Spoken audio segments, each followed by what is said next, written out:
Break नंतर पुन्हा तुमचं स्वागत। कौल बिहारचा मध्ये आपण मतमोजणी जी सुरू आहे तिचा आढावा घेतो आहोत। आपल्यासोबत भाजपचे मुख्य प्रवक्ते केशव उपाध्याय आहेत। खरं तर ब्रेक इतका लांबला आहे की केतन वैद्यांचे मासे एव्हाना जळाले पण असतील, इतका तो मसाल्यांमध्ये ते बुडालेले होते, पण ब्रेक लांबला आहे केतन। नाही, आणि मासे बनवण्याचं एक तत्व असतं की जेवढे मसाले मुरतील तेवढी नंतर कालवणाला चव येते। आणि बीजेपी आणि जेडीयूचे जे संबंध आहेत ना ते असेच मुरलेल्या माशासारखे आहेत। तर ते त्यातनं तुम्ही एकमेकांना वेगळं काढू शकत नाही। आणि त्यामुळे आता बीजेपीच्या नेत्यांनी मासे नितीश कुमार यांच्याकडे पण द्यावे, कारण शुभ शकून आहे। आणि हा शुभ शकून पुढे राहावा आणि महाराष्ट्र पॅटर्न बिहारमध्ये येऊ नये याकरता आतापासूनच त्यांनी थोडे काही पावलं उचलावी। पण केशव उपाध्याय मासे खातही नाहीत आणि माशांकडे बघतही नाहीत असा माझा अनुभव आहे। केशव उपाध्याय, जोक अपार्ट, पुन्हा तोच प्रश्न आहे की जे यश भाजपला बिहारमध्ये मिळताना दिसतंय, ट्रम्प कार्ड मोदी आहेत, मोदींचं हे यश आहे, पक्ष संघटनेचं बळ अर्थात आहेच, भाजपची निवडणूक रणनीती सुद्धा त्याला कारणीभूत आहे, पण मला असं वाटतं की पक्ष संघटनेची जी बांधणी भाजप विक्रमी वेळेत एखाद्या ठिकाणी करते, बिहारमध्ये ते दिसलेलं आहे की बहुतेक नेते आयदर कोरोनामुळे क्वारंटाईन झाले होते किंवा कोरोनामुळे आयसोलेट झाले होते, तिथे मोदींच्या सभा झाल्या आणि मोदींनी प्रत्येक सभेमध्ये वेगळा राष्ट्रीय मुद्दा आणला। कदाचित त्याचं प्रत्यंतर हे निकालात दिसतंय। केशव उपाध्याय, मुळामध्ये सगळ्यात काही गोष्टी स्पष्ट केल्या पाहिजेत। बरं, तुम्ही मासे खाता की नाही? 30 मिनिटांनंतर की मी उगीच तुम्हाला मासे खात नाही म्हणतोय? हा मला नाही, असं आहे की आता आपण माझ्या खाण्याचा, आशिष जाधवने आपल्या खाण्याचा एक वेगळा प्रोग्राम आपण जरूर करू आणि त्याच्यामध्ये एक चर्चा आपण जाहीरपणे दिवाळी निमित्त एखादा कार्यक्रम आयोजित करू आणि त्यात आपण एकूण प्रवक्त्यांचं खाणं पिणं हा एकूण चर्चेचा विषय आणि संपादकांचंच खाणं पिणं या दोन्हीची एक वेगळा कार्यक्रम आपण करूया नक्की। मुळामध्ये असं आहे की आजचा विषय जो चाललाय बिहारचा, त्या बिहारच्या निवडणुकाबद्दल आपण बोलतो आहोत। 2-3 मुद्दे आपण प्रामुख्याने लक्षात ठेवले पाहिजेत। आजच्या विजयाचं जर खरं आजच्या दिवशी विश्लेषण करायचं तर या देशामध्ये पुन्हा एकदा भारतीय जनता पार्टी आणि नितीश कुमार यांच्या पक्षावरती, विकासावरती बिहारच्या जनतेने मतदान केलं हे पुन्हा एकदा सिद्ध झालं। असं आहे की काल संध्याकाळी मी तुमच्यासोबत चर्चेत होतो आणि काल ही भूमिका मांडली होती की एक्झिट पोलमध्ये थोडंसं थांबा, एक्झिट पोलचं एक महत्त्व आहे, पण त्याच्या पलीकडे बिहारच्या जनतेने प्रत्येक वेळी एक्झिट पोलच्या नेमकं उलटं उत्तर प्रत्यक्ष मतपेटीतनं दिलेलं आहे। हे तिसऱ्यांदा आणि चौथ्यांदा आज पुन्हा एकदा सिद्ध झालं। 2015ला अशाच प्रकारे एक्झिट पोल वेगळा होता आणि प्रत्यक्षामध्ये वेगळंच घडलं हे आपण बघितलं। त्यामुळे आपण आज सकाळी सुद्धा ज्यावेळी सुरुवातीला महागठबंधनचे ट्रेन यायला लागले त्यावेळी आपल्यातल्या अनेकांना मोठा आनंद झाला आणि त्या आनंदामध्ये अनेकांनी अशा प्रकारची भूमिका मांडली की बघा भाजप संपलं, हे झालं ते झालं। त्यामध्ये अनेक पत्रकार खूप आनंदी झाले होते, हे मी बघितलं सकाळी। पण ठीक आहे, त्यांचा विशफुल थिंकिंग, माझा चेहरा हसरा आहे, विशफुल थिंकिंग करत माझा चेहरा हसरा आहे, मी काहीच करू शकत नाही। नाही, मी तुमच्या माझ्यावरती घेऊ नका।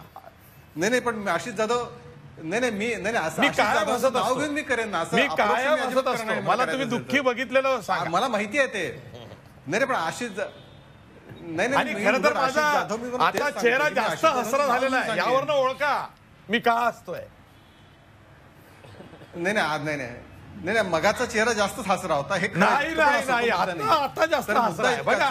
वस्तुस्थिती बर ठीक आहे। 1-2-3 मुद्दे आपण म्हणजे एक्झिट पोलमध्ये एक सगळ्यात मोठी दुर्लक्षित गोष्ट झाली होती आणि मी कालचा उल्लेख केला होता की बिहारमधल्या महिला कोणाच्या बाजूने जातात आणि आत्ता जी सगळे चित्र येत आहे, बिहारमध्ये 59% महिलांनी मतदान केलं होतं जी संख्या होती आणि 54% पुरुषांनी मतदान केलं होतं आत्ताच्या मतदानामध्ये आणि त्यामधल्या 36% आत्ता भारतीय जनता पार्टी आणि एनडीएला 36% मतं ओव्हरऑल सगळी मिळाली आहेत आणि त्याच्यापेक्षा कितीतरी पटीने मागे यांचा पक्ष, यांची महागठबंधनची आघाडी आहे। दुसरा आणखीन एक सगळ्यात महत्त्वाचा मुद्दा जो सगळ्या चर्चेमध्ये मिस होतोय, आज देशभरामध्ये अनेक ठिकाणी पोटनिवडणुका झाल्यात, मग मध्य प्रदेश, कर्नाटक, गुजरात आणि अन्य ठिकाणी, मणिपूर, या सगळ्या ठिकाणी, या सर्व ठिकाणी, उत्तर प्रदेश, या सर्व ठिकाणी काँग्रेस झपाट्याने हरते।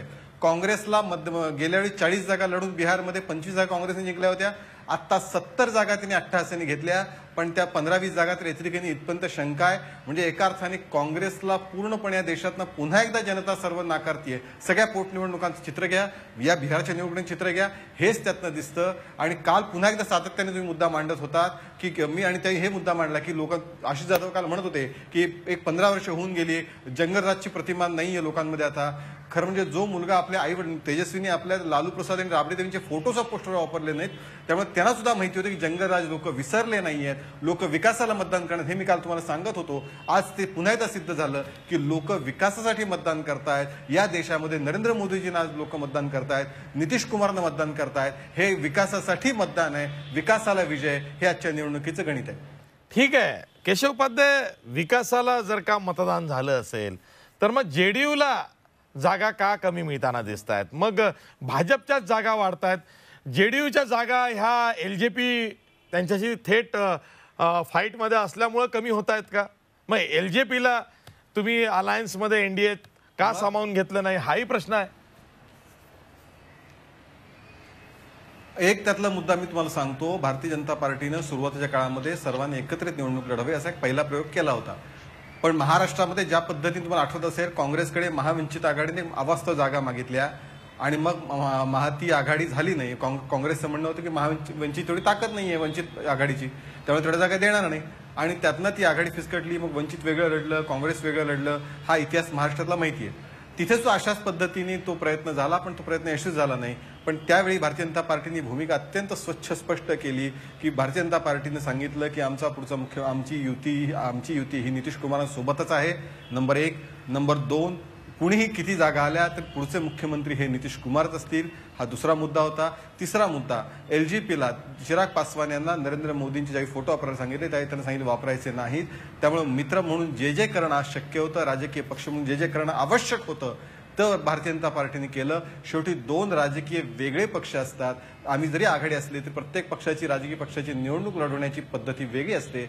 भारतीय जनता पार्टीने आपला प्रचार आपल्या म्हणजे आघाडीला तर घेतलंच सोबत, पण त्याचबरोबर कॅम्पेन त्या पद्धतीने केलं. संघटनात्मक ताकद भारतीय जनता पार्टी जास्त आहे. लोकसभेचे खासदार बिहारमध्ये भारतीय जनता पार्टीचे जास्त आहेत हे आपल्या सगळ्यांना माहिती आहे. गेले अनेक वर्ष, गेले 25 वर्ष भारतीय जनता पार्टीचा मतदानाची टक्केवारी 2015ला भारतीय जनता पार्टी तिथे हरली, 53 जागा फक्त आल्या. पण त्यावेळेसचा भारतीय जनता पार्टीचा मतांची टक्केवारी ही अधिक होती इतर राजकीय पक्षांपेक्षा. ही वस्तुस्थिती आहे. आणि आता सुद्धा भारतीय जनता पार्टीची मतांची टक्केवारी ही सगळ्यांपेक्षा जास्त आहे. आत्ताच्या लेटेस्ट इलेक्शन कमिशनच्या आकडेवारीनुसार आता भारतीय जनता पार्टी नंबर 1, सर्वाधिक जागा आता भारतीय जनता पार्टीच्या आहेत. त्यापेक्षा 1-2 जागा खाली तेजस्वी यादवाच्या पार्टीच्या आहेत. म्हणजे काहीतरी 62 जागा भारतीय जनता पार्टीला आहेत, 61 जागा तेजस्वी यादवला आहेत आणि बाकी सगळं. त्यामुळे भारतीय जनता पार्टीचं गेल्या संघटनात्मक ताकद, नरेंद्र मोदींची लोकप्रियता, या सगळ्यातनं गेले सातत्याने भारतीय जनता पार्टी बिहारमध्ये वाढतीये आणि त्याचं चित्र या निवडणुकीमध्ये दिसतंय. महिला मोठ्या प्रमाणात भारतीय जनता पार्टीला मतदान करतायत, कारण सुरक्षितता ही सगळ्यात जास्त महत्वाची आहे. त्यामुळे एनडीएला त्यांनी मतदान केलं,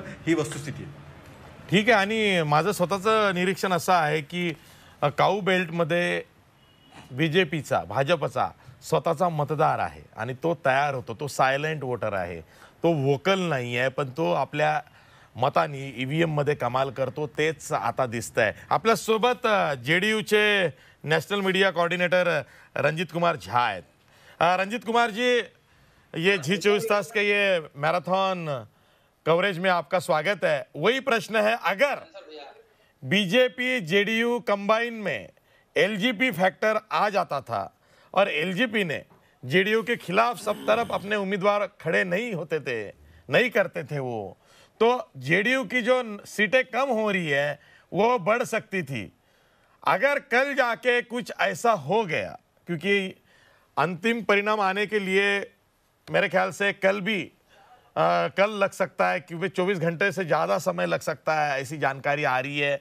इलेक्शन कमीशन ने भी अभी बोला है कि अभी तक के सिर्फ 8% वोट्स ये गिने गए हैं. तो इसका मतलब ये है कि अभी बहुत राउंड्स बाकी है, पिक्चर अभी क्लियर होना बाकी है. रंजीत कुमार झा, इस लिहाज से मैं आपको पूछ रहा हूं, अगर बीजेपी की सीटें बहुत बढ़ जाती है, जेडीयू की बहुत कम हो जाती है और बीजेपी ने कल जाके सीएम पद पे अपना दावा ठोक दिया, तो जेडीयू का स्टैंड क्या रहेगा? सबसे पहले तो मैं आपकी इस बात से सहमत नहीं हूं कि जेडीयू और भाजपा के बीच में सीटों का अंतर बहुत ज्यादा रहेगा। ऐसी स्थिति ही नहीं आएगी। आप एक बात बिहार के संदर्भ में समझ लीजिए कि बिहार के जो मुख्यमंत्री हैं नीतीश कुमार जी और बिहार के जो मतदाता हैं उनको, उन दोनों में एक समानता है। ये समानता यह है कि नीतीश कुमार जी भी काम करने के बाद उसका ढिंढोरा नहीं पीटते हैं और उनके वोटर भी वोट डाल के आते हैं तो कहीं ढिंढोरा नहीं पीटते हैं कि उन्होंने नीतीश कुमार को वोट दिया। तो ये जो साइलेंट वोटर हैं उनके, जो काम के आधार पर उनको वोट कर रहे हैं, उसका परिणाम तो आपको 1 बजे के बाद दिखेगा। अभी कल तक के एग्जिट पोल को आप देखिए, उसमें आप कहाँ दिखा रहे थे जेडीयू को, और आज देखिए कि जेडीयू की स्थिति क्या है 12 बजे तक। तो ये जो आप प्रश्न पूछ रहे हैं कि जेडीयू और भाजपा के बीच में सीटों का अंतर बहुत ज्यादा होगा, तो क्या आप लोजपा से मदद लेंगे या नहीं, मैं आपके इस प्रश्न से सहमत नहीं हूँ। मेरा अभी भी मानना है कि जनता दल यूनाइटेड और भारतीय जनता पार्टी इन्हीं दोनों के नेतृत्व में स्पष्ट बहुमत से सरकार बनाएगी, एनडीए की सरकार बनेगी और बिहार फिर से विकास की ओर अगले 5 साल में अपनी नई गाथा को लिखेगा। जो लोजपा वोट कटवा के रूप में आई थी, उसका रुझान आपको दिख रहा होगा। 143 सीटों पर या 150 सीटों पर लोजपा लड़ी। आपके आंकड़ों के हिसाब से अभी मात्र 6 या 7 सीटों पे वो आगे चल रही है। तो ये जो 6 या 7, और आप ही ने कहा कि अभी तक सिर्फ 8% वोटों का मतगणना हुआ है, तो अभी तो बहुत टाइम है। देखिए, लोजपा कहीं नहीं टिकेगी, लोजपा कहीं मैदान में है ही नहीं। लोजपा तो आरजेडी से मिलके जनता दल यूनाइटेड की सीटों को डिस्टर्ब करने के लिए उम्मीदवार को खड़ा किया था। चिराग जी का बयान देखिए पूरे चुनाव एपिसोड में कि वो सिर्फ और सिर्फ नीतीश कुमार को अटैक कर रहे थे, वो तेजस्वी यादव तो कुछ बोल ही नहीं रहे थे। तो लोजपा तो कहीं है ही नहीं। भाजपा और जनता दल यूनाइटेड जिस तरह से पहले सरकार बनाई थी, उससे ज्यादा बहुमत से फिर से 2020 में सरकार बनाएगी और बिहार फिर से सुशासन की एक नई गाथा को लिखेगा। बिल्कुल रंजीत जी, इस लिहाज से ये भी प्रश्न एक है कि अगर आपका जो अलायंस है, मैंने जो देखा है, मैं 4 दिन बिहार में आया था फर्स्ट राउंड के समय, ये देखा है कि जो चुनाव के मुद्दे हैं, नीतीश जी के अपने चुनाव के मुद्दे हैं और मोदी जी के अपने चुनाव के मुद्दे थे, क्योंकि भाजपा का जो स्टेट कैडर है बिहार में, वो तो सब क्वारंटाइन या आइसोलेट हो गया था। बड़े नेता तो कहीं पे दिख नहीं रहे थे। ऐसे में जो भी दारोमदार थी भाजपा की, वो मोदी जी की सभाओं पे थी, रैलियों पे थी। और मोदी जी ने पहले राम मंदिर लाया, फिर 370 लाया, फिर जंगल राज लाया। तो ये सोची समझी इलेक्शन स्ट्रैटेजी थी या भाजपा अपने तरफ से चल रही थी और नीतीश जी अपने और चल रहे थे, कैसा था? देखिए, एजेंडा तो एक ही था, 7 निश्चय पार्ट 2, उसी पे भाजपा भी थी और उसी पे जनता दल यूनाइटेड भी थी। आप जो कह रहे हैं कि स्टेट लीडरशिप क्वारंटाइन था, कौन क्वारंटाइन थे भाई? मंगल पांडे जी चुनाव प्रचार कर रहे थे, रविशंकर प्रसाद जी चुनाव प्रचार कर रहे थे, नित्यानंद राय जी चुनाव प्रचार कर रहे थे, सम्राट चौधरी जी चुनाव प्रचार कर रहे थे। उसके बाद सुशील मोदी जी मात्र 2 या 3 दिनों के लिए क्वारंटाइन हुए थे। पीएम की तो मात्र 4 दिन सभा है, बाकी तो सभा 2-2 हेलीकॉप्टर जो बीजेपी का उड़वाता है, स्टेट यूनिटी उसका प्रचार कर रहे थे। अश्विनी चौबे जी प्रचार कर रहे थे। भारतीय जनता पार्टी के जितने भी स्टेट यूनिट के लीडर थे, जो खुद विधानसभा चुनाव में इन्वॉल्व नहीं थे, वो सभी लोग चुनाव प्रचार में थे। बाहर के लोगों की सभा तो सिर्फ मोदी जी की सभा हुई है 4 दिन, और 2-3 सभा जोगी जी की हुई है।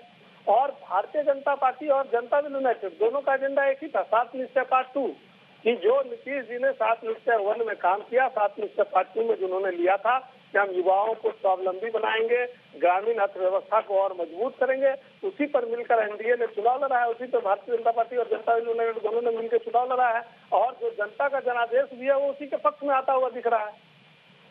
बिल्कुल बिल्कुल बिल्कुल। इम्तियाज जलील, मैं ये प्रश्न आपसे पूछना चाह रहा हूं, और मुझे आपके एक समर्थक है, उन्होंने तो व्हाट्सअप किया है कि बोले आप उन्हें मराठी में प्रश्न पूछिए, वो बहुत अच्छा मराठी बोलते हैं। तो वो जिन्होंने मुझे व्हाट्सअप किया है, उनको मैं ये कहना चाहूँगा कि आप मेरे बहुत पुराने मित्र हैं, तो मुझे पता है आप मराठी में बहुत अच्छी बात करते हैं, तो अब मैं मराठी में प्रश्न पूछूंगा। इम्तियाज जलील, प्रश्न तोच आहे की MIMनी काय साध्य केलं at the end of the result? MIMनी किती जागा लढवल्या, काय साध्य केलं? MIMचा फटका हा जर का RJD काँग्रेस कंबाईनला बसला तर ते किती महागात पडणार आहे? अशी जे लेटेस्ट जानकारी मी हासिल केलेली आहे, 4 सीट्सवर ज्या प्रकारे एलजेपी बिहारची पार्टी असून सुद्धा ते फक्त 4 सीट्सवर आघाडीवर आहे, त्याचप्रमाणे MIM ही आता लेटेस्ट डेटाप्रमाणे आम्ही 4 सीट्सवर आघाडीवर आहे. आमचा एक आमदार तिथे मागच्या वर्षी जे पोटनिवडणूक झाली होती त्यामध्ये आम्हाला निवडून आलो होतो. आणि कसा निवडून आलो होतो मी तुम्हाला सांगितलं आहे की आमच्या जे कॅन्डिडेट होतं त्यांना 70,000 मतं मिळाले होते आणि काँग्रेसचे जे कॅन्डिडेट होते त्यांना 25,000 मतं मिळाले होते. मग आता तुम्ही सांगा की आमच्यापेक्षा 50% ही त्यांची स्ट्रेंथ नाही होती. ज्या किशनगंजमध्ये आम्ही निवडून आलं पोटनिवडणुकीमध्ये, मग आम्ही हे जे सीमांचलचा भाग निवडला होता त्याचं कारण एक होतं की सीमांचलला सगळं राजनैतिक पार्ट्यांनी फक्त आपल्या इलेक्शन पुरता मर्यादित ठेवलं होतं की आपण इलेक्शनच्या टाइमला तिथे येऊ. कारण तिथे जास्त जे आहे काही कॉन्स्टिट्युएन्सीज असे आहे की जिथे 50%, 60% आणि 70% ही मुस्लिम पॉप्युलेशन आहे आणि इतकं अंडर डेव्हलप्ड एरिया आहे आशिष की मी आपल्याला विनंती करणार आहे की तिथे गेल्यावर आपल्याला कळेल की ही एरिया आहे सीमांचलचा जे भारत देशाचा एक अंग आहे. आणि का आपण त्याला फक्त इलेक्शन पुरता मर्यादित ठेवलेलं आहे. कोणतीही सत्ता येऊ द्या, कोणाचीही सत्ता येऊ द्या, फक्त ते इलेक्शनच्या पुरती तिथे जातं आणि इलेक्शनच्या वेळी लोकांना मतं मागतं. MIM मुळे काय झालेलं आहे की जेव्हा बॅरिस्टर असदुद्दीन अवैसी साहेबांनी पार्लमेंटमध्ये प्रायव्हेट मेंबर्स बिल आणलं होतं की सीमांचल डेव्हलपमेंट काउन्सिल आपल्याला एस्टॅब्लिश करण्याची गरज आहे, ते जे आपले आरजेडीचे नेते हे तेजस्वी यादव त्यांनी इलेक्शनच्या शेवटच्या दिवशी त्यांनी हे मान्य केले की हो सीमांचल डेव्हलपमेंट काउन्सिल आपल्याला आणावा लागेल. हे कुणाच्यामुळे? का आम्ही लोकांना सांगितलेलं आहे की इतकं राजनैतिक पार्टी तुमच्याकडे येत आहे, तुम्हाला फक्त रबर स्टॅम्प करून ठेवलेलं आहे, तुमच्यासाठी फक्त मतं घेण्यासाठी ते येतं आणि 5 वर्ष तुमच्याकडे बघत नाही. इतकी भयानक परिस्थिती आहे. आणि आज आम्ही 20 सीट्स लढले ते फक्त सीमांचल क्षेत्रामध्ये लढले. त्याचं कारण एकच होतं की आम्हाला तिथे जे भरभरून प्रतिसाद मिळत होता आणि हे आम्हाला एक चांगली समाधानकारक गोष्ट आहे की LJP जितके सीट्सवर आहे तितक्या सीट्सवर आम्हीही आज लीड करत आहे. आणि तुम्ही निकाल आल्यानंतर तुम्हाला कळेल की तिथे वोट कटवा पार्टी कोणती होती. आता जसं मी किशनगंजचं उदाहरण दिलेलं आहे की 70,000 वोट आम्ही घेऊन निवडून आलो होतो. मागच्या हे 1 वर्षा अगोदर जे पोटनिवडणूक झाली होती किशनगंजची, तिथे काँग्रेसला फक्त 25,000 मतं मिळाली होती आणि भारतीय जनता पार्टीला 60,000 मतं मिळाली होती.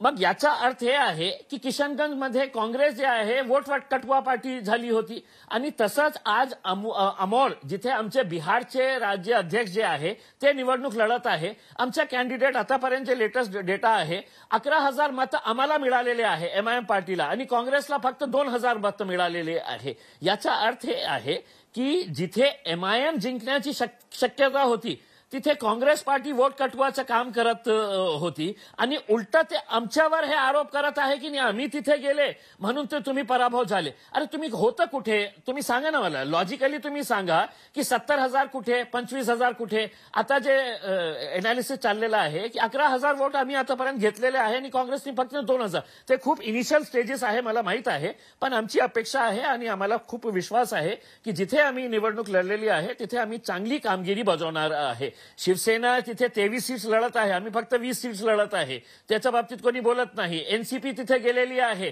किती सीट्सवर इलेक्शन लढत आहे त्याच्या बाबतीत कोणी बोलत नाही. काँग्रेसचं असं म्हणणं आहे की MIM पार्टीने इलेक्शन लढायचेच नाही. आम्ही ज्यांना सांगणार की त्यांना फक्त मत घ्यायचे, मुसलमानांचं मत पाहिजे, त्यांना मुसलमानांचं नेतृत्व नाही पाहिजे. हे खूप दुर्दैव गोष्ट आहे आणि एक खरी गोष्ट आहे. पण आमची एक राजनैतिक पार्टी, आम्ही काय गोट्या खेळायला गेलेलं आहे का? आमची राजनैतिक पार्टी एस्टॅब्लिश केलेली आहे तर आम्ही निवडणूक लढणार ना. आणि आम्ही का नाही 200 सीट्सवर इलेक्शन लढलं असतं? आता तुम्ही सांगा आशिष, मला हे खरं सांगा मला की 250 सीट्स आहे ना. आम्ही MIM पार्टीला तुम्ही असा आरोप करत असेल तर आम्ही 200 सीट्सवर इलेक्शन लढलं असतं ना. मागच्या वेळी आम्ही फक्त 6 सीट्सवर बिहारमध्ये फक्त 6 सीट्सवर आम्ही हरलो असतं, जिंकलं असतं, काही झालं असतं. 6 सीट्सचा परिणाम काय झालं असतं? 195 सीट्स पैकी 175 मध्ये डायरेक्ट काँग्रेसचा आणि यांचा डायरेक्ट हे होतं. मग ते 195 पैकी 175 जे आहे ते भारतीय जनता पार्टीने जिंकली कसे? तिथे MIM होतीच नाही. मग याचा अर्थ हे आहे की जिथे तुम्ही हारणार, पराभव होणार, मग कुठेतरी कुणाच्या डोक्यावर ते हे ठेवणार की यांच्यामुळे आम्ही पराभूत झालेले आहे. अरे एक राष्ट्रीय पार्टी आज 20 जागावर, मला तर असं सांगायचे आहे की तेजस्वी यादवनी यांना 70 सीट्स नाही दिले असते, त्यांना सांगितले असते की तुम्हाला 25 सीट्स देतो आम्ही, घ्यायचं तर घ्या. मग आज तेजस्वी जाधवची बहुमताने सरकार आली असती, ते एकटंही जिंकून आले असते. सगळ्यात मोठा नुकसान तेजस्वी यादव यांना झालं असेल तर ते काँग्रेसच्या गठबंधन करून ते झालेलं आहे. सचिन सावंत, एक राष्ट्रीय पार्टी, सचिन सावंत, हा एक प्रश्न आहे. उत्तर प्रदेश प्रमाणेच तेजस्वी यादवांनी जर का काँग्रेसवरती खापर फोडलं की तुम्हाला 70 जागा दिल्या, तुम्हाला 70 जागांचं सोनं करता आलं नाही, तर मग काय? राहुल गांधींच्या पण 8च सभा झाल्या. मी अनेकांना तिथे विचारलं, रसद पुरवणे असेल, निवडणूक मॅनेजमेंट असेल, यात काँग्रेस वारंवार कमी पडते. हे का होत आहे? आता पहिली गोष्ट अशी आहे की आपण म्हणताय 70 जागा आम्ही लढवतोय. कोणत्या जागा लढवतोय याबाबत मात्र चर्चा नाही होत आहे. जसं काय ज्या पद्धतीनं आता खऱ्या अर्थानं पाहायचं झालं तर आजच्या या निवडणुकीमध्ये आमचा वोट शेअर हा 1-2% वाढलेला आहे, कमी झालेला नाही. आणि भारतीय जनता पक्ष आता म्हणतो की सगळ्यात जास्त वोट शेअर आहे, त्यांचा वोट शेअर कमी झालेला आहे. ही आताच्या प्रतिष्ठा गणतीमध्ये आपल्याला दिसते. पहिल्या नंबरवर अजूनही या संदर्भामध्ये आरजेडीच आहे. प्रश्न असा आहे की या 70 जागांवरती 2010ला ज्या वेळेला बीजेपी आणि जेडीयूच्या अलायन्सने निवडणुका लढल्या होत्या त्यातल्या 65 जागा त्यांनी जिंकल्या होत्या. आणि या लोकसभेमध्ये या 70 जागांमध्ये जवळपास 67 जागा या भाजपा आणि जेडीयूने म्हणजे लढत, त्याच्यामध्ये त्यांचा लीड आहे, म्हणजे त्याच्यामध्ये त्या जिंकल्यात जमा आहेत लोकसभा निवडणुकीमध्ये, या असेंब्ली सेगमेंटमध्ये. त्यामुळे अशा काही फार मोठ्या सोप्या जागा, सहज सोप्या निवडून येणाऱ्या जागा काँग्रेस लढते असं नाही आहे. हा जो 20 आकडा जो आहे तो फार संघर्षाने मिळालेला आकडा आहे.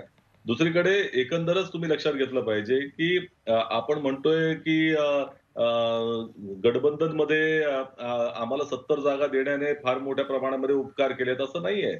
विषय असा आहे की आरजेडीला जे मतदान झालेलं आहे त्याच्यामध्ये काँग्रेसचं देखील वोटर आहे ना. त्यामुळे हे एक ज्या वेळेला एखादं गठबंधन बनतं त्यावेळेला एकमेकांच्या मतांचा आकडा बघूनच त्या ठिकाणी बनलं जातं, जे ट्रान्सफर होत असतो एकमेकांना. आरजेडीची मतं आम्हाला ट्रान्सफर होतात, आमची मतं त्यांना ट्रान्सफर होतात, ही वस्तुस्थिती आहे. त्यामुळे मला असं वाटतं की आजच्या परिस्थितीमध्ये आता निकालांचा आकडा हळूहळू आता मला असं वाटतं 10% देखील झाला. मी पाहतो होता आता अजून बऱ्याच अंशानं मला वाटतं दिल्ली फार मोठी दूर आहे. आणि परंतु सगळ्यात महत्वाचं म्हणजे आजच्या परिस्थितीमध्ये आम्हाला तर कोणी खिचगणतीतही त्या संदर्भामध्ये मोजत नव्हतं निवडणुकीच्या सुरुवातीला. आजच्या परिस्थितीमध्ये ही लढाई चाललेली आहे आणि दुसरीकडे जी लढाई खऱ्या अर्थानं चालली त्याच्याकडे आपलं लक्ष असण्याची आवश्यकता आहे आणि ती आहे एनडीए मध्ये. म्हणजे जो नितीश कुमारचा प्रमुख फेस होता, प्रमुख चेहरा होता, तो आज दुय्यम झालेला दिसतोय आणि तो दुय्यम केला गेलेला आहे. तुम्ही लक्षात घेतलं पाहिजे. आणि हे दुय्यम केला गेलेल्याची जी प्रक्रिया आहे ती नितीश कुमारांना माहिती आहे, जेडीयूला देखील माहिती आहे. कशा तऱ्हेनं त्यांना दाबण्यात आलं, कशा तऱ्हेनं त्यांच्यावरती ज्या जागांचा दबाव आणला गेला, 122, 121 अशा तऱ्हेचं त्या संदर्भामध्ये त्यांनी जागा वाटप जे केलं गेलं. आणि ज्या पद्धतीनं 2015 सालच्या निवडणुकीमध्ये काँग्रेस, जेडीयू, जनता दल, आपलं जनता दल, आरजेडी हे तिघांनी मिळून आणली होती सत्ता, भाजपचा पराभव केला होता. 1.5 वर्षामध्ये ते का गेले त्यांच्याकडे ह्याचं ते आजही त्याच्यावरचं त्या संदर्भामध्ये जे काही गूढ आहे ते आलेलं नाही, बाहेर आलेलं नाही. आणि त्यानंतर जाणीवपूर्वक 3-3.5 वर्ष ते राष्ट्रीय स्तरावरती एकही स्टेटमेंट त्यांनी दिलेलं नाही. त्यामुळे त्यांच्यावरती किती मोठा दबाव होता आणि किती मोठ्या दबावाखाली ते दबून आजच्या परिस्थितीमध्ये दुय्यम दर्जावर गेलेले आहेत, हा मूळ मुद्दा आहे. दुसरीकडे गठबंधनाचं राजकारण करत असताना भारतीय जनता पक्ष ज्यांच्या जीवावर वाढतो तो कसा कमजोर होत जातो, हा मला असं वाटतं संदेश राष्ट्रीय स्तरावरती गेलेला इतर राज्यांमध्ये. आज अकाली दल, शिवसेना सारखे वर्षानुवर्ष त्यांच्या बरोबरचे पक्ष त्यांच्या बरोबर नाहीयेत. आज जेडीयू असेल का नसेल मला वाटतं भविष्यामध्ये त्याच्या संदर्भामध्ये आपल्याला जे काही चित्र आहे ते स्पष्ट होईल. ठीक आहे, आपण एक ब्रेक घेणार आहोत. ब्रेक नंतर पुन्हा ही चर्चा अशी सुरू राहणार आहे. मी रविकिरण देशमुख यांच्याकडे जाणार आहे आणि मी त्यांना काही प्रश्न जे राष्ट्रीय राजकारणाशी संबंधित आहे, या निकालानंतर जे पुढे येणार आहे, ज्यावरती आपल्याला चर्चा करावी लागणार आहे. केशव उपाध्याय यांना काहीतरी बोलायचं आहे. केशव उपाध्याय, माझ्या प्रश्नाचं पण उत्तर राहिलंय, तुम्ही मासे खाता की नाही याचं उत्तर तुम्ही हुशारीनं टाळलंय. नाही तर ऐकून घ्या, नाही, पहिल्यांदा फक्त एकच कॉमेंट मी सचिन सावंतांचं ऐकलं. फक्त मला एकच गोष्ट आठवली. राहुल गांधी ज्यांच्या सोबत गेले ते सगळे बुडाले. म्हणजे राहुल गांधींनी अखिलेश यादव सोबत गेले, ते सत्ता गेली अखिलेश यादवची, अखिलेश यादव पराभूत झाला झपाटून. नंतर ते डाव्यांसोबत पश्चिम बंगालमध्ये गेले. ममता बॅनर्जी समोर जो वर्षानुवर्ष गड होता डाव्यांचा तो उद्ध्वस्त झाला. आता तिसरं तेजस्वी यादवासोबत ते गेले. बिहारमध्ये सपाटून तिथे मार खाताना दिसत आहेत. त्यामुळे राहुल गांधी ज्यांच्या सोबत जातात पराभव नक्की बिहारमध्ये गेल्या वेळेला जिंकलो होतो आम्ही. बिहारमध्ये गेल्या वेळेला जिंकलो होतो. हे मागच्या दाराला आले होते आशिषजी, हे लक्षात ठेवलं पाहिजे. हा इतिहास त्यावेळेला एकत्र निवडणूक लढवली होती जेडीयू, आरजेडी आणि काँग्रेस. नितीश आणि लालू मोठे प्लेयर होते. कर्नाटकमध्ये आम्ही जिंकलो होतो. तुम्हाला खरेदी विक्री करायला संघ भाग आहे ना तो. भारतीय जनता पक्ष खरेदी विक्री संघ आहे. आमदार खरेदी विक्री संघ. मध्य प्रदेशमध्ये हरला होता तुम्ही. मध्य प्रदेशमध्ये आमची सत्ता आली होती. किती वाईट भावना आहे मला सांगा. आपल्या आमदारासोबत किती वाईट भावना आहे. आपले आमदार बाजूला काँग्रेस पक्षाची भूमिका आहे किती दुर्दैवी आहे. आपल्या काँग्रेस पक्षाच्या आमदारांबद्दल ते बाजारू आहेत. इतकी वाईट भावना ही काँग्रेस पक्षाची असेल तर कशाला काँग्रेस पक्षावरती लोक आमदार विश्वास ठेवतील. किमान आपल्या आमदारांतरी चांगलं म्हणा, त्यांना बाजारू म्हणू नका. सचिन सावंत एवढं तरी किमान करा. बरं ठीक आहे. आतापर्यंत एक 9 ते 10% मतांची मोजणी झालेली आहे.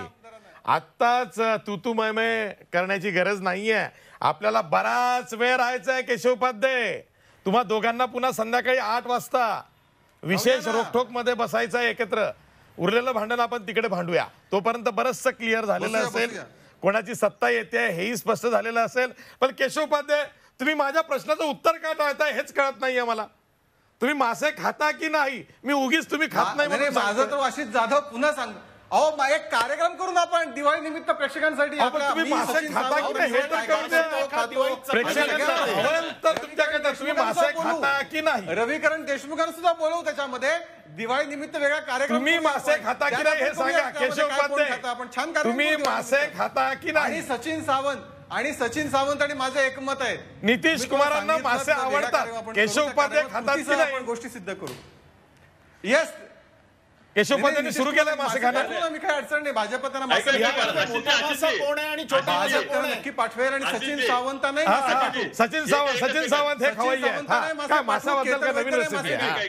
सचिन सावंत सचिन सावंतांना मासे देऊ, केतन वैद्यने मासे म्हणून मग तसं उत्तर टाळतायत का? ते मोठे मासे खातात. हा मोठा मासा असेल बहुतेक. हिडसा जो आहे बीजेपी आहे आणि रोहू अच्छा.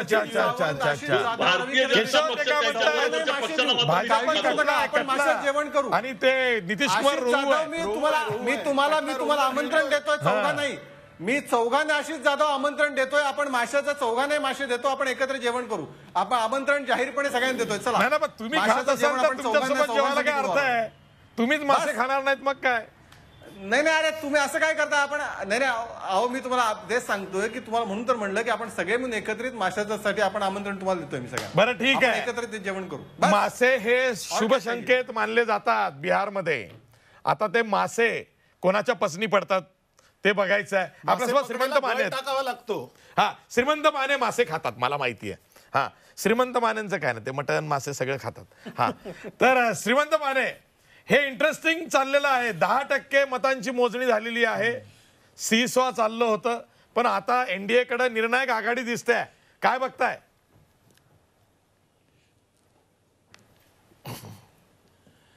नाही, हे सुरुवातीचं आहे आणि त्याच्यामध्ये जवळपास 50 जागा आहेत की ज्याच्यामधला डिफरन्स हा 500 पेक्षा कमी आहे. त्यामुळं इट कॅन गो आयदर वे. आणि त्यामुळं आत्ताच कन्क्लुजनला जायला नको. ट्रेंड आहे एनडीएचा. आपण काल चर्चा केली होती तसं तो अँटी इन्कमन्सी फॅक्टर जो आहे तो भाजपनी पद्धतशीरपणे नितीश कुमारांच्या बाजूला म्हणजे त्यांच्यापासून थोडं दूर श्रीमंत माने मी फक्त एक माहिती जोडतो. इंटरेस्टिंग माहिती आहे. लागणार नाही हे जे तेज प्रताप यादव त्यांच्या हसनपूर मतदारसंघामध्ये जेडीयू जो त्यांचा प्रतिस्पर्धी उमेदवार आहे त्याच्यापेक्षा फक्त 150 मतांनी पुढे आहेत. फक्त 150. म्हणजे बघा किती काटेकी टक्कर आहे. नाही मी तेच सांगतोय की खूप कमी मताच्या फरकाने हे सगळं लीड आहे आणि त्यामुळं ते बदलत जाते. आत्ता पण आपण पाहतोय अगदी 120 पासून 132 पर्यंत 131 पर्यंत वगैरे ते वाढतंय, कमी होतंय एनडीएची जी टॅली आहे ती. पण सध्या एनडीए लीड करते आणि अँटी इन्कम्बन्सी जो नितीश कुमारांना फेस करावा लागत होता तो नितीश कुमारच फेस करतायत, एनडीए फेस करत नाहीत. भाजपच्या जागा वाढतायत. भाजप जर 70च्या वरती 72च्या आसपास असेल तर ती जी स्ट्रॅटेजी होती की अँटी इन्कम्बन्सी आपल्याला फेस करावं लागू नये तो जेडीयूला करावं लागावं, ती स्ट्रॅटेजी सक्सेस होताना दिसते. त्यासाठी केशव उपाध्यायांचं अभिनंदन. मग त्यासाठी पुन्हा एकदा मासे. हा बघा केशव उपाध्याय आता तर श्रीमंत माने नागपूरवर मासे खायला या, तुम्ही पण या. ते तर नागपूरवर माशांची मागणी माने करतात. साहेब नागपुरात द्यायचं का तर इथं बोलवायचं अशी खातात. जाधव निर्णय कोकणातले तुमच्यावर. खाऱ्या पाण्याचे खातात. हा, नागपूरला गोड पाण्यातले मानेंना मिळतात. सुद्धा आम्ही खाऱ्या पाण्याचे खातो पण हा आपण खाऊ. भंडारदरा धरण नाही, सॉरी तिकडे आपण या आठवड्यामध्ये तुमचं आपण गोसीखुर्द मध्ये मासे मिळतात, वनगंगेमध्ये मिळतात, पैनगंगेमध्ये या मिळतात. आठवड्यात सचिन सावंतांना तुम्ही घेऊन नाही, या. पेंच आहे ना, पेंच हा पेंच आहे, माशांसाठीच प्रसिद्ध आहे. आपण सगळे मिळून केशवांना नेऊया तिकडे. त्यानिमित्तानं केशव मासे Yes, खातील. चालेल चालेल चालेल करूया. ठीक आहे ठीक आहे. मी एक ब्रेक घेतोय. ब्रेक नंतर मी सुरेश माने आणि रविकिरण देशमुख यांच्याकडे जाणार आहे. राष्ट्रीय मुद्द्यांची मी चर्चा करणार आहे, कारण हा जो एक फॅक्टर पुढे आलेला आहे की नितीश कुमार यांच्या विरोधात अँटी इन्कम्बन्सी फॅक्टर आहे, पण तो त्यांनाच फेस करावा लागेल. तो भाजपनी फेस करू नये याच्यासाठी भाजपनं काही सोची समजी रणनीती ही या बिहारच्या निवडणुकीमध्ये आखली होती का? त्याचाच भाग म्हणून एकीकडे सुशासन बाबू, नितीश कुमार त्यांच्या सरकारचा अजेंडा विकासाचा पुढे नेत होते आणि दुसरीकडे नरेंद्र मोदी हे त्यांच्या भाषणामधून राष्ट्रीय मुद्दे हे चर्चेत आणत होते. खास करून त्यांनी जो 370चा मुद्दा आणला, पहिल्या सभेत राम मंदिरचा मुद्दा आणला, तसंच शेवटी नंतर जंगलराजचा मुद्दा आणलाय. त्याआधी म्हणजे अगदी शेवटी नितीश कुमारांनी तर त्यांच्या शेवटच्या सभेत अंत भला तो सब भला म्हणत मतदारांना भावनिक आवाहन सुद्धा केलं. म्हणजे प्रत्येक टप्प्यागणिक ही एनडीएची स्ट्रॅटेजी ही प्रचाराची बदलत गेली का, मुद्द्यांची बदलत गेली का, त्यावरही चर्चा करू. आणि इथून पुढं काय, जर का बिहारमध्ये एनडीएचं सरकार शाबूत राहिलं, कायम राहिलं, तर मग पुढचं राजकारण आणि त्याचा परिणाम हा देशाच्या आणि महाराष्ट्राच्या राजकारणावर काय हेही आपण चर्चेला घेऊया. पुन्हा भेटूया ब्रेक नंतर.